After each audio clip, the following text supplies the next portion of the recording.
There have been a lot of theories surrounding Jeffrey Epstein. Called Epstein Files. Convicted sex offender Jeffrey Epstein. 1,000 videos and 180,000 pictures. Rahul Gandhi की बार में बैठ के एक लड़की के साथ वीडियो दिखा दूंगा, उसका तो खुली वीडियो है। एप्स्टीन फाइल में मोदी जी जो है ना, उसमें मोदी जी भी इंक्लूडेड है और कंप्रोमाइज्ड है मोदी जी। नमस्कार दोस्तों, मैं हूं राजेश और अभी आप देख रहे हैं यूबीएम। एप्स्टीन फाइल को लेकर के जो है ना अनेकों प्रकार के प्रोपेगेंडा परोसे जा रहे हैं और अनेकों प्रकार के बातें बनाए जा रहे हैं। इस बीच में विपक्षी के कई नेतागण बोले कि प्रधानमंत्री जी का भी जो है ना इसमें इंक्लूडिंग है, कहीं ना कहीं वो भी नज़र आए हैं। अनेकों प्रकार के बात बनाए जा रहे हैं। आइए हम इसी टॉपिक पर बात करते हैं और हमारे साथ अनु भाई है, इनसे जानने की कोशिश करते हैं क्या सच में ऐसा हो सकता है। अनु भाई, थोड़ा सा आप ये बताइए, जैसे कि राहुल गांधी जी बार बार बोल रहे हैं कि एप्स्टीन फाइल में मोदी जी जो है ना, उसमें मोदी जी भी इंक्लूडेड है और कंप्रोमाइज्ड है मोदी जी। यार देखिए, ये पहले तो बोलता था कि मोदी जी वोट चोरी करते हैं, कुछ कर पाया, कुछ सबूत दे पाया। फिर कहता है मोदी जी ईवीएम हैक करके वोट मतलब अपनी तरफ खींच लेते हैं, कुछ निर्णय निकल पाया, कुछ सबूत दे पाया। ये ऐसे इंसान पर आरोप लगा रहा है, उसके खिलाफ आरोप लगा रहा है जिसने इस देश की अर्थव्यवस्था चेंज कर दी है। लेकिन मैं राहुल गांधी की वीडियो दिखा दूं आपको, राहुल गांधी की बार में बैठ के एक लड़की के साथ वीडियो दिखा दूंगा, उसका तो खुली वीडियो है और उसका तो उस पर तो आरोप सिद्ध है यार। 3 दिसंबर 2006 में सुकन्या नामक देवी लड़की के साथ रेप करा, 2 दोस्त इटली के, 2 दोस्त ब्रिटेन के, 5 लड़कों ने सुकन्या नामक देवी लड़की के साथ रेप करा है, उसका तो खुला यार पड़ा हुआ है। तो उस पर कभी बात क्यों नहीं करते हैं यार ये? तो जैसे कि ये जो बार बार अलग अलग टाइप के जो एलिगेशन लगाए जा रहे हैं मोदी जी पर विपक्ष के नेतागण से, तो मतलब क्यों ऐसा? देखिए, विपक्ष का काम होता है एलिगेशन लगाना, लेकिन विपक्ष का काम ये भी होता है उसको प्रूव करना। यार तुमने मेरे पे आरोप लगा दिया, उसको प्रूव तो करो। सही, मैंने तुम्हें गाली दे दिया, मैंने तुमको कुछ गलत बोल दिया, अब मेरे खिलाफ कंप्लेंट करने चले जाओ, लेकिन कंप्लेंट वाले को प्रूफ तो दो इसने गाली बकी है। लेकिन हाँ, एक समुदाय है ऐसा कि खाली बोलने पर ही सुनवाई हो जाती है, उसकी SC ST लगवा दिया जाता है। अच्छा। तो सर ये देखिए, विपक्ष पे प्रोपेगेंडा खाली चलाया जाता है। हालांकि उनकी एक बंदे के साथ मीटिंग में उसके साथ मोदी जी का फोटो है, लेकिन ये सिद्ध नहीं होता कि मोदी जी उस काली करतूतों में साथ देते हैं उसका। लेकिन अभी बहुत सारे ऐसे विपक्षी के नेता कहते हुए नजर आए कि मोदी जी को अभी कैमरा के सामने आकर के, मीडिया के सामने आकर के अपना सफाई रखना चाहिए, अगर वो नहीं है इस कारनामे में तो। यार देखिए, मेरा बाप मुझे पता महान है, मुझे बताने की जरूरत ही नहीं है दुनिया को, ठीक है। अब मैं को पता मेरे अंदर खोट है तो मैं क्यों परिचय बांटूंगा? भाई मैं सही हूँ। अगर आप मोदी जी पे जो भी आप बयान दे रहे हो उसको सिद्ध साबित कर दो, मोदी जी को प्रधानमंत्री की कुर्सी से हटा दो, हटाओ तो सही। इन पे है कुछ यार बातें करने लायक है जी। कहा जा रहा है कि जैसे कि ये इस फाइल में नाम ना आ जाए इसके लिए जो है कंप्रोमाइज्ड है, और ट्रंप के साइड से जो टैरिफ लगाया जा रहा है, मोदी जी चुप्पी साधे हुए हैं, तेल कहीं और से खरीदना स्टार्ट कर दिया, ये सारे चीज इंक्लूड करके बोला जा रहा है। तो ये आपको क्या लगता है? पर्सनल प्रतिक्रिया बताइए। ट्रंप तो ये भी कह रहा था 500% टैरिफ लगाऊंगा, 18 पे आ गया है। यार देखिए, कांग्रेस की सरकार में पाकिस्तान से कंपटीशन होता था, आज बीजेपी की सरकार में अमेरिका से कंपटीशन हो रहा है। यार ये तुम्हें कम दिखता है? बताइए, ये कम दिखता है क्या? फिर यार गजब आदमी है। राहुल गांधी नर्सरी क्लास में पढ़ा है, अभी भी नर्सरी क्लास में ही पढ़ रहा है, उस पर ज्ञान तो बिल्कुल है ही नहीं।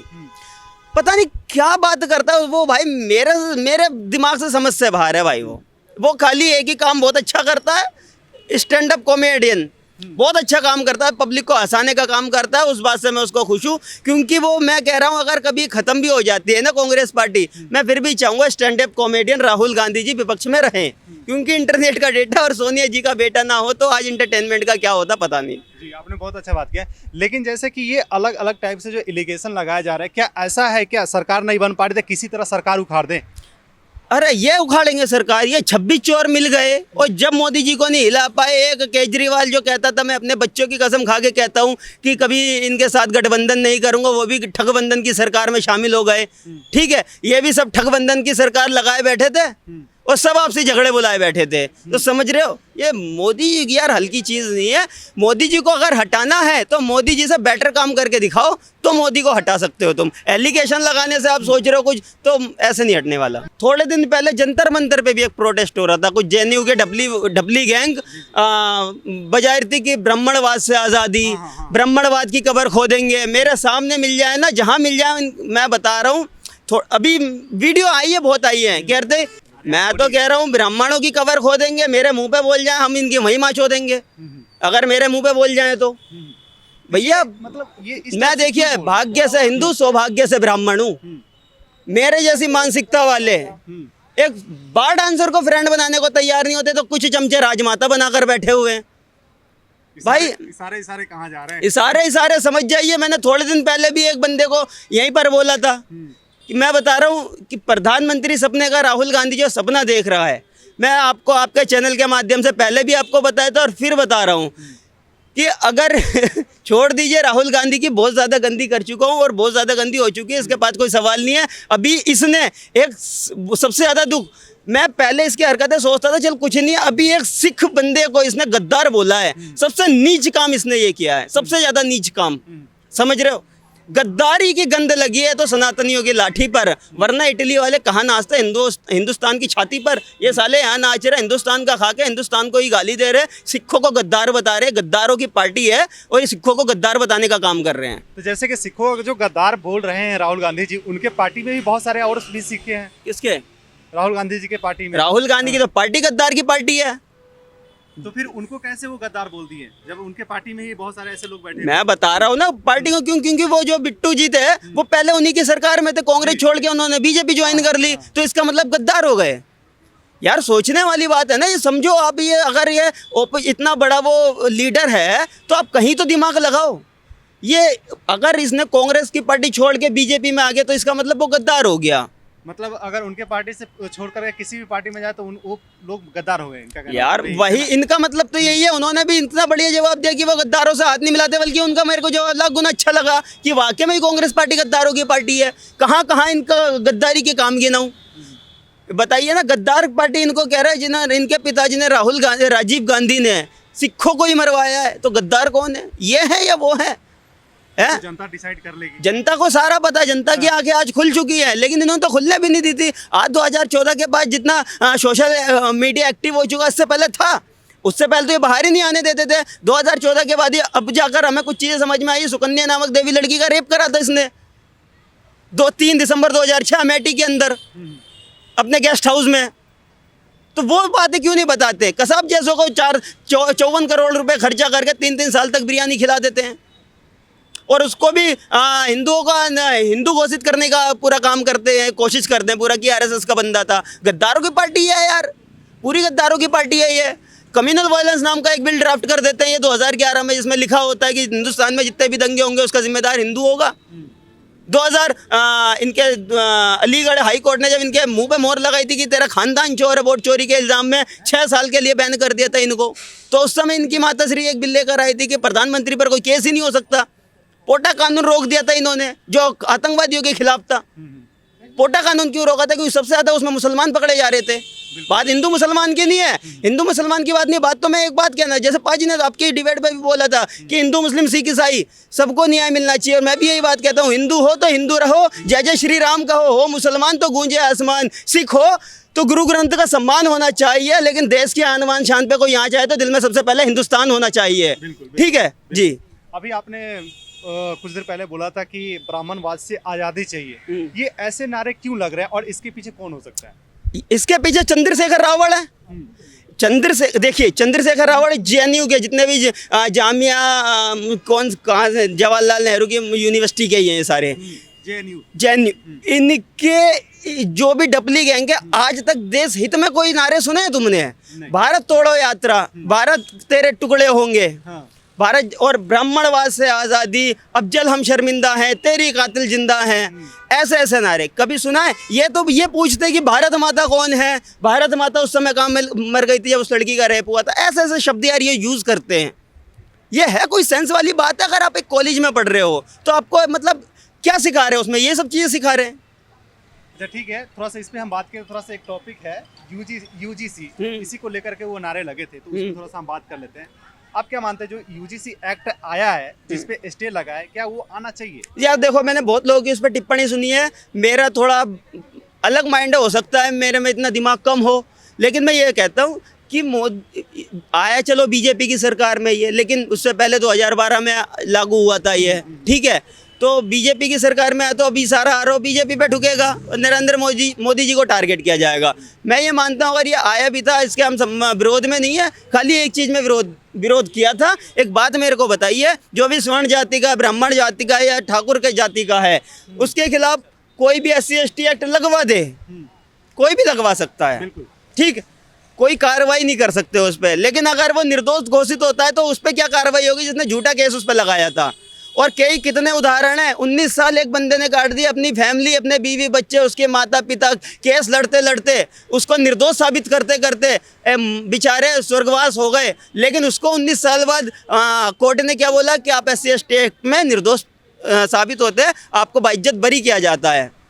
पता है उसको कोर्ट ने क्या बोला कि आप कुछ लोग, उसने ये बोला मुझे चाय मट्ठी दे दो।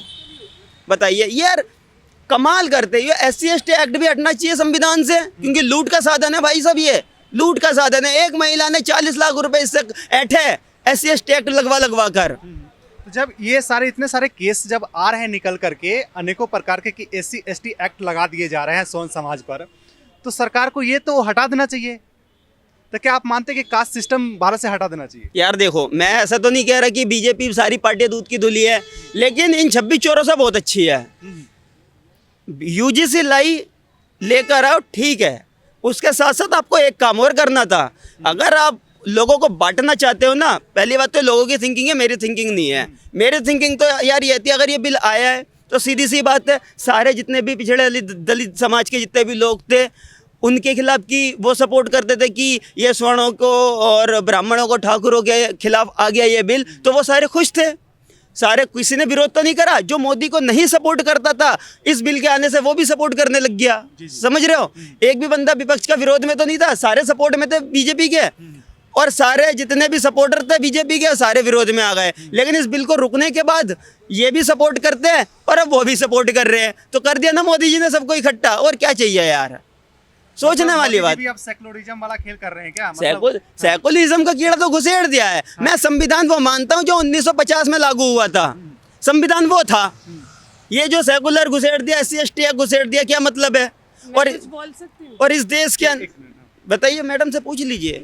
कोर्ट से स्टे लगा है, लेकिन सरकार बीजेपी की है, तो कहीं ना कहीं फैसला सरकार के पक्ष में या सरकार किसी पब्लिक के पक्ष में देती है, तो 19 तारीख के बाद ही पता चलेगा। 19 मार्च के बाद पता चलेगा। देखिए, अगर इसके अंदर कुछ गड़बड़ है तो सुप्रीम कोर्ट ने तो इसने स्टे लगाया है ना, और बिल जाते ही उन्होंने बोल दिया नहीं, ये किसी की भी भावनाओं के साथ खेल सकता है ये बिल, और इस पर रोक लगनी ही चाहिए। उन्होंने उनके पास फाइल जाते ही इस पर स्टे लगा दिया है, क्योंकि उनको पता है इससे कितने ही लोग पीड़ित होंगे, कितने लोगों को फंसाया जा सकता है, जैसे कि फंसाया जा रहा है SC/ST के थ्रू। ठीक है, एक बात मेरे को बताइए, आप दूसरे समाज से हो, आप हो दलित, मैं हूँ ब्राह्मण, मैंने आपको कुछ आरोप बोल दिया, मैंने आपको कुछ गलत भाषा में बोल दिया, तो आप मेरे पे उसके खिलाफ FIR, मेरे लिए FIR करवा सकते हो, ठीक है, हो सकता है, यही उसका कहना है। लेकिन एक बात मेरे को बताइए, वो आरोप झूठा साबित होता है तो उसके लिए क्या है?